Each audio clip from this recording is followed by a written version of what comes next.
Chairman Pakistan Peoples party کی وزیر دفاع کے بیان پر شدید تنقید، خواجہ آصف سے معافی مانگنے کا مطالبہ کر دیا۔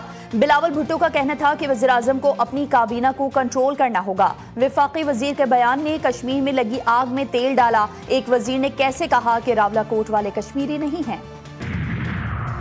ایران امریکہ مفاہمتی یادداشت قومی اسمبلی میں پیش، نائب وزیر اعظم نے خطے میں امن کے لیے وزیر اعظم اور فیلڈ مارشل کو خراج تحسین پیش کیا۔ اسحاق ڈار کا کہنا تھا کہ پاکستان نے خطے میں امن کے لیے بھرپور ثالثی کی اور پیچیدہ مذاکرات کے دوران مکمل رازداری برقرار رکھی۔ اور سرگودھا میں 7 سالہ بچی سے زیادتی اور قتل کیس کا مرکزی ملزم ارسلان مبینہ مقابلے میں ہلاک۔ ذرائع کے مطابق برآمدگی کے لیے لے جانے کے دوران ملزم کے ساتھیوں نے CCD اسکواڈ پر فائرنگ کی، جوابی فائرنگ میں مرکزی ملزم ارسلان مارا گیا۔ امریکی سینٹ نے ایران کے خلاف فوجی کارروائی روکنے کی قرارداد منظور کر لی۔ 48 کے مقابلے میں 50 اراکین کا کارروائی روکنے کے حق میں ووٹ۔ سینیٹر چک شومر کی صدر ٹرمپ پر کڑی تنقید، بولے ایران جنگ سے امریکی عوام کو بھاری قیمت چکانے کے سوا کچھ نہیں ملا۔ جنگ کے ہر سیکنڈ کے ساتھ امریکی عوام کے اخراجات بڑھتے جا رہے ہیں۔ امریکی صدر قرارداد منظوری پر برہم، ووٹنگ کو بے معنی قرار دے دیا۔ کہتے ہیں سینٹ نے مجھے روک کر دشمن کی مدد اور حوصلہ افزائی کی ہے۔ امریکہ ایران مذاکرات پاکستان اور قطر فریقین کے ورکنگ گروپس کے ساتھ رابطے میں رہیں گے۔ ترجمان دفتر خارجہ کی ہفتہ وار پریس بریفنگ، طاہر حسین اندرابی نے کہا ایرانی صدر نے دورہ پاکستان کے دوران صدر مملکت اور وزیر اعظم سے ملاقاتیں کی۔ وزیر اعظم سے ملاقات میں دونوں رہنماؤں نے تعلقات مضبوط بنانے کے عزم کا اظہار کیا۔ مختلف ملکوں نے خطے میں قیام امن کے لیے کردار پر پاکستان کی تعریف کی۔ پاکستان علاقۂ امن کے لیے اپنے تعمیری کردار پر عالمی برادری کی ستائش کا خیر مقدم کرتا ہے۔ پاکستان ہمیشہ امن اور استحکام کا خواہاں، مشرق وسطی میں دیر پا امن کے لیے پاکستان کی کوششیں جاری رکھے گا۔ امن معاہدے کے خطے پر دوررس نتائج سامنے آئیں گے۔ وفاقی وزیر داخلہ محسن نقوی کی ایرانی ہم منصب اسکندر مومنی سے ملاقات میں گفتگو۔ پاک ایران تعلقات اور امن معاہدے کے بعد خطے کی صورتحال پر تبادلہ خیال۔ دونوں وزرائے داخلہ کا کشیدگی کم ہونے پر اطمینان کا اظہار۔ سیکیورٹی، انسداد دہشت گردی اور سائبر سیکیورٹی تعاون بڑھانے پر اتفاق۔ ایران کا عالمی ایٹمی توانائی ایجنسی کو حملوں سے متاثرہ جوہری پلانٹس کا معائنہ کروانے سے انکار۔ ترجمان ایرانی وزارت خارجہ اسماعیل بقائی نے اپنے بیان میں کہا کہ ایران IAEA کو امریکی اور اسرائیلی حملوں سے متاثرہ فردو، نتنز اور اصفہان کے ایٹمی تنصیبات کے معائنے کی اجازت نہیں دے گا۔ ترجمان ایرانی وزارت خارجہ کے سوئٹزرلینڈ میں DG IAEA سے ملاقات کی بھی تردید۔ منجمد اثاثوں کے بارے میں اسماعیل بقائی نے کہا کہ منجمد فنڈز کے استعمال سے متعلق ایران کو کسی قسم کی پابندی کا سامنا نہیں۔ اب نئے ہرمز بین الاقوامی آبی گزرگاہ ہے، کوئی ملک ٹول یا فیس عائد نہیں کر سکتا، امریکہ نے واضح کر دیا۔ ابوظہبی میں میڈیا سے گفتگو میں امریکی وزیر خارجہ مارکو روبیو کا کہنا تھا کہ عالمی آبی راستے پر ٹیکس یا فیس لگانا بین الاقوامی قوانین کے خلاف ہے۔ خطے کے تمام ممالک امریکہ کے موقف سے اتفاق کرتے ہیں۔ ایران کو انقلابی تحریک کی بجائے بطور ریاست کام کرنا ہوگا۔ خطے میں جب تک ایرانی پراکسیز حملے کریں گے کشیدگی ختم نہیں ہو سکتی۔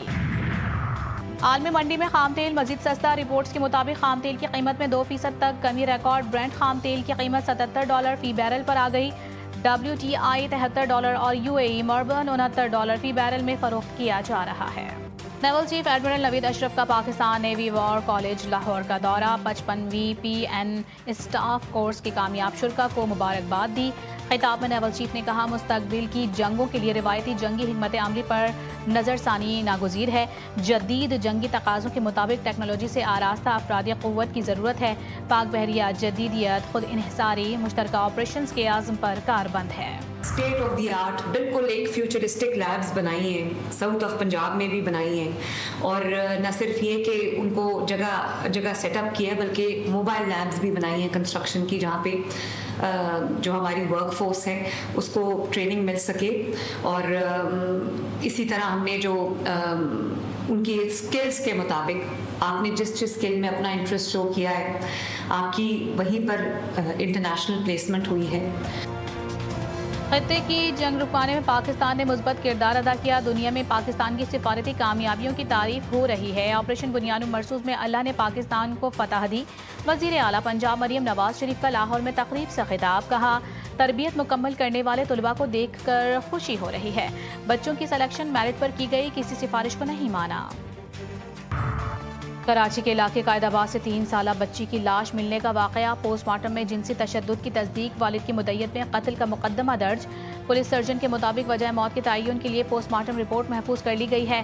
کیمیکل ایگزامن رپورٹ آنے پر وجہ موت کا تعین ہوگا۔ آئی جی سندھ جاوید عالم اوڈھو کا بچی کے قتل کا نوٹس، اعلیٰ سطح کی تحقیقاتی کمیٹی بنا دی۔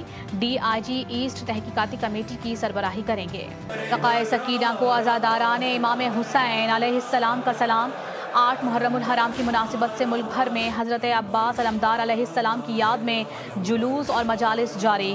کراچی کا مرکزی جلوس نشتر پارک سے برآمد ہو کر منزل کی جانب رواں دواں۔ ماتمی جلوس حسینیہ ایرانیہ کھارگر پہنچ کر اختتام پذیر ہوگا۔ لاہور میں 8 محرم الحرام کا مرکزی جلوس موری گیٹ دربار حسینی سے برآمد۔ اسلام آباد، پشاور اور کوئٹہ سمیت دیگر شہروں میں بھی جلوس و مجالس کا سلسلہ جاری۔ ملک بھر میں 8 محرم الحرام کے جلوسوں اور مجالس، سیکیورٹی کے انتہائی سخت ترین انتظامات۔ جلوسوں کے راستوں کو کنٹینرز لگا کر بند کر دیا گیا۔ جلوس کے روٹ اور اطراف میں موبائل فون سروس متاثر۔ کراچی میں مرکزی ماتمی جلوسوں کے حوالے سے 8، 9 اور 10 محرم الحرام کے لیے ٹریفک پلان جاری۔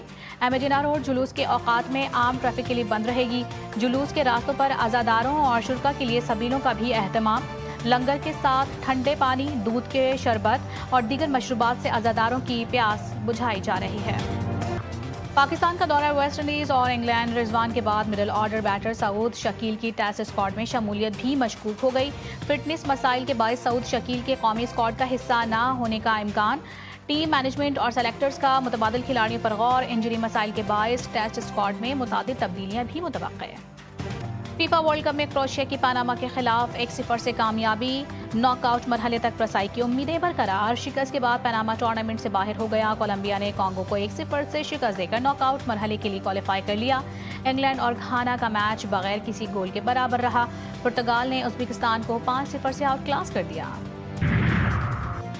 اور پاکستانی فلم انڈسٹری کے عظیم اداکار اور پنجابی سینما کے بے تاج بادشاہ سلطان راہی کا 88واں یوم پیدائش آج منایا جا رہا ہے۔ فلم وحشی جٹ نے سلطان راہی کو شہرت کی بلندیوں تک پہنچایا، جبکہ مولا جٹ نے انہیں برصغیر کے مقبول ترین ایکشن ہیروز کی صف میں لا کھڑا کیا۔